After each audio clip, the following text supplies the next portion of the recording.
This is a patent on a variant of the original disease. It's certainly well within reason, where when you're doing the research on cures and vaccines and things like that, that you would deal with variants on the disease and that you would use that as part of your research to find those cures and those vaccines.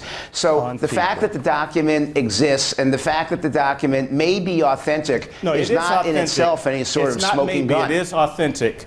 Don't accuse me of lying. This is a government's document. I never accused you, Dr. Short, of lying. Well, let me just jump in here. Let me just jump in here. Dr. Short, why would the U.S. government want to, according to what you're saying, create such a deadly virus? Why would they want to do that? Why would they have the syphilis experiments? Why would they have the pellagra experiments? Why is Dr. James, his name is escaping me, he's at the mailman school at Columbia, do these kinds of things with Depo-Provera in the same areas?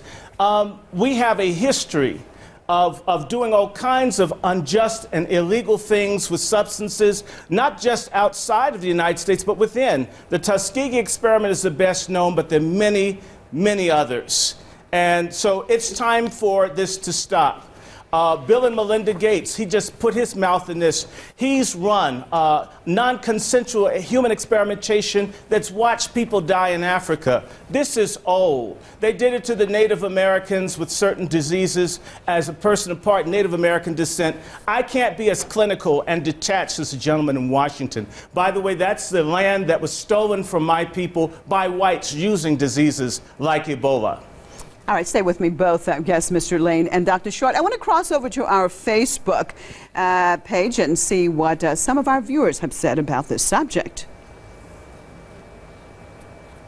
Defiantly, the Americans have developed a lab strain to use it as a weapon, and for sure this strain is that very lab strain.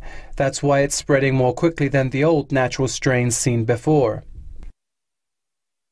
The US is a scapegoat for all the losers out there who can't take responsibility for their own actions. They already have a vaccine and cure for this. That's why they already have a patent on it. AIDS didn't kill fast enough, so they created Ebola. AIDS and Ebola are attributed to US war factories, and that's what we call the NWO, New World Order. Why do they have to bring soldiers instead of doctors? Is Ebola a terrorist? Let the fools be fooled.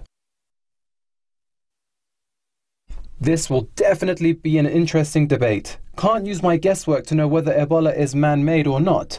I only want to flip through each evidence provided from each side. All I know is that it is a dangerous